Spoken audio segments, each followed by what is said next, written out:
I'm Karma Kitaj. I'm your host for A Livelihood, New Adventures as We Age. Today I'm going to introduce you to Dianne Callan.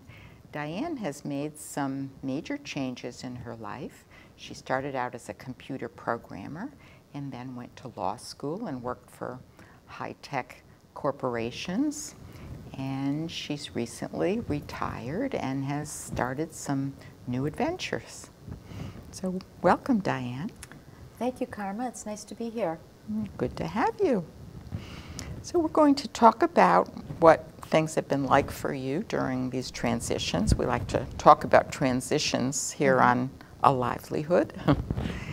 So I know you said you were really probably one of the first women to get an advanced degree in computer science, I bet. Yes, I attended the University of Michigan for undergraduate in mathematics, and then for my graduate degree I got a degree in computer and communication sciences. And that, I must say, I can't remember another woman in the program. I'm sure there must have been one or two, but that there were not many women. Right. And you said you were a math major as an undergrad, Yes. which is probably also a bit unusual in those days, right? Yes, looking back, especially looking back, I don't remember many women in the program, but they were. I was always very interested in mathematics and technical things, so it was what I wanted to do. And the whole computer field was rather new at the time, huh? Yes, very new. I think, dating myself, but when I first started programming, it was with those decks of IBM cards that you delivered to the computer center, and they would run off the cards, and the next day you would get a printout that was this thick telling you whether your program ran or didn't run. In my first programming jobs, you put in your program on a paper tape. You punched a paper tape and then fed it into the computer, and things have really changed. So I think you told me that you did some computer programming for a while, but somehow you weren't as excited about it as some of your colleagues, right? Yes. I was working as a programmer for actually a firm, for a company here in Cambridge, and I was writing compilers, if anybody can remember what compilers were. And I just wasn't enjoying it the way some of my colleagues. A lot of them came from MIT, and they were very excited when they made a program that was 8 instructions long, 7 instructions long, and it just wasn't making me happy.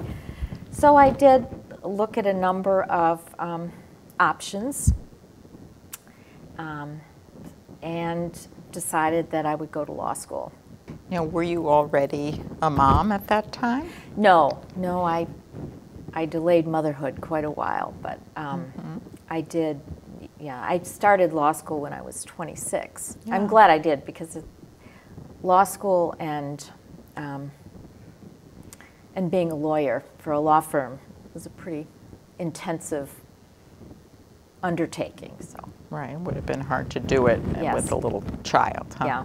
So how did you make this transition from computer programming to law? What was your decision-making process? Well, I was surprisingly organized. I decided, well, I could be a teacher or a researcher. I could go into hospital administration.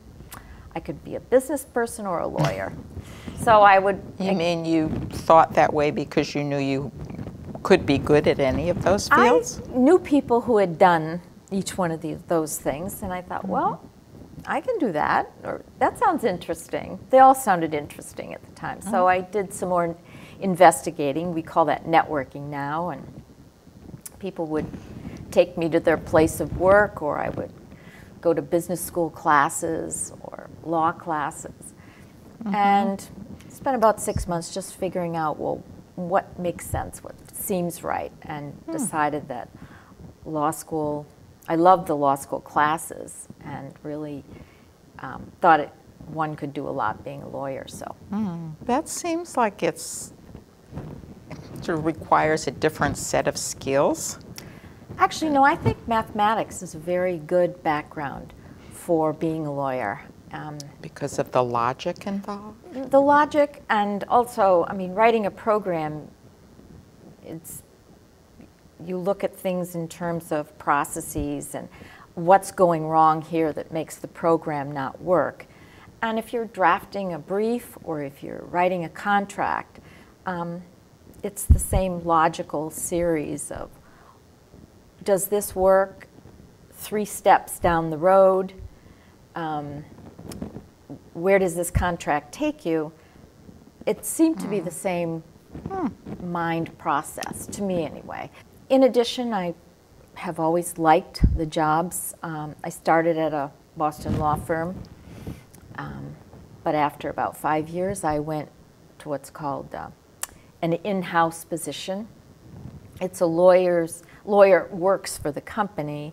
That's your only client. You typically have offices in corporate headquarters, and you or the legal staff does all the, or most of the legal work for the company.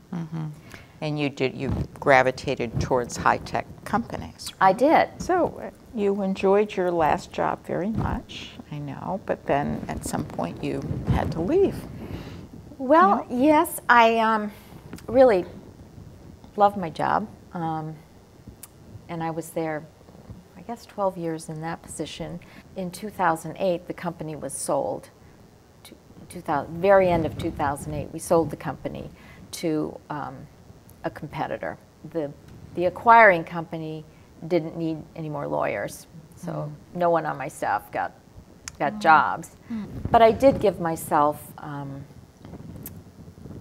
time to relax a little. But I think I talked about, I knew that I had to go back into something, and I knew how I had real concern about environmental issues, so that was a transition point for me. Even before I left my job, I had volunteered for some organizations, some environmental organizations. I'd done, particularly in energy efficiency and renewable energy, I'd done some volunteer work. So I knew that my passion was there, that the goal had to involve somehow making a difference into climate change or to environmental issues of some sort. I think one of the a good thing that I had decided to do after giving myself a year to kind of figure out where I was, I started working with a woman who was both an environmentalist and a lawyer, and interested in being a coach, a life coach. And she and I met regularly to kind of chart, well, what are the groups that you could be involved in? What are your skills? Right. What would make you happy? What do you need out of that relationship? Right. So I found that as very helpful, that next year to I knew where I wanted to end up, but how to get there. Yeah. And so why don't you mention the organizations that you've been involved with that are so important to you? Well, there are several that I'm working with, but the one that I've been doing a lot of work with is the environmental entrepreneurs. We call it E2. Their website is e2.org. It's a national community of independent business leaders who believe that sound environmental policy and advocacy is important to business. It makes good business sense, and it's good for the economy. It's a volunteer organization. Member contributions are then donated to the NRDC, the National Resource Defense Council. Well, we're going to have to stop, Dianne. So this has been very interesting to learn about you and about your whole journey. Well, thank you. Thank you, I Carmen. appreciate your being here. It's been very nice to be here.